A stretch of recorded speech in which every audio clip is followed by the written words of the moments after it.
حدیث میں ہے الا ان فی البدن مضغۃ، انسانی جسم میں گوشت کا ایک لوتڑا ہے، ٹکڑا ہے، اذا صلحت صلح الجسد کلہ واذا فسدت فسد الجسد کلہ الا وہی القلب۔ وہ ٹھیک ہو تو سارا نظام ٹھیک،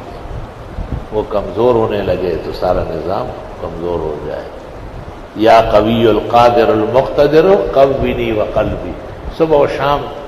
41 مرتبہ پڑھ کر دائیں ہاتھ پہ دم کرو، یا قوی القادر المقتدر قوینی وقلبی، 41 مرتبہ فجر کے بعد، 41 مرتبہ مغرب کے آس پاس، دائیں ہاتھ پہ چپ کر کے،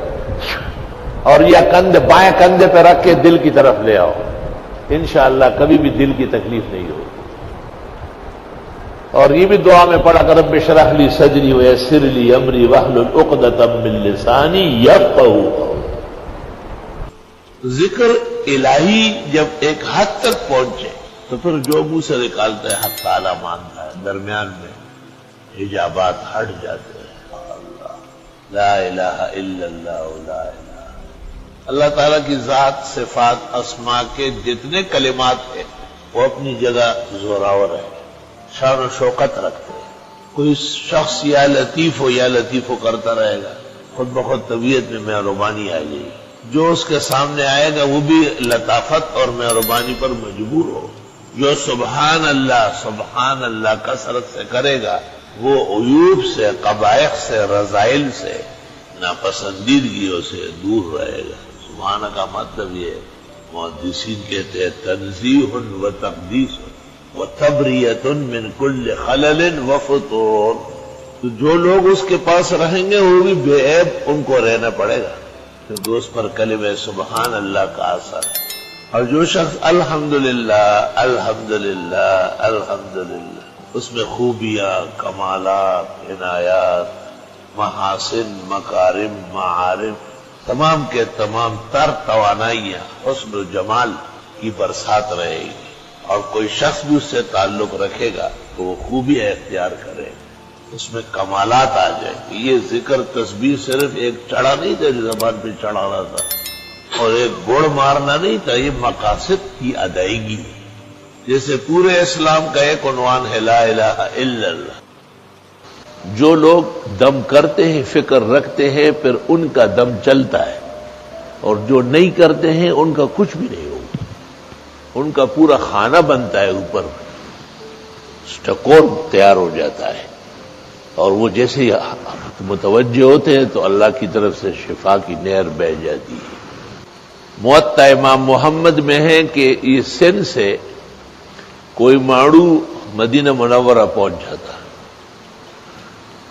اور مدینہ منورہ میں تمام لوگ خفگان میں اور غم کے حالت میں تھے۔ اس سندھی جا رجل من السند موطا محمد میں ہے، اس نے پوچھا کہ کیا بات ہے، تو لوگوں نے کہا کہ ام المومنین عائشہ بیمار ہے اور بہت زیادہ بیمار ہے، اٹھ بیٹھ نہیں سکتی، اس لیے مدینہ منورہ میں غم کی سی فضا ہے۔ اس کے پاس کوئی عمل تھا، اس نے اپنا وہ عمل کیا، اور اس نے کہا کہ ام المومنین پر کسی نے سحر کیا ہے، اور بتایا کہ اس وقت جس نے سحر کیا ہے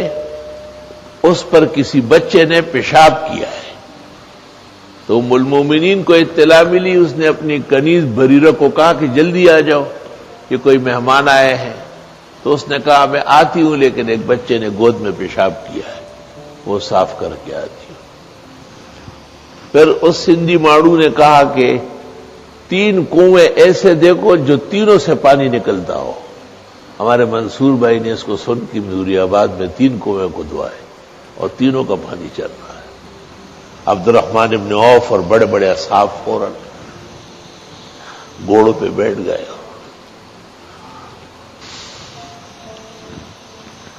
چھٹ پٹ قباء کے پاس 3-4 کنویں تھے جو سارے جاری ساری تھے، وہاں سے مشک بر کے لائے، اور سندھی ماڑو وہاں کھڑا رہا مسجد نبوی کے دیوار کے ساتھ، کہا اندر پانی رکھ دو،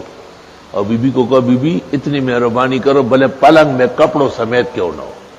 آپ یہ پانی اوپر ڈال دیں۔ بی صاحبہ نے جب وہ پانی اوپر ڈالا، تھوڑا سا ایک سے پھر دوسرے سے تیسرے سے، ایسی ہو گئی جیسے کبھی بیمار ہوئی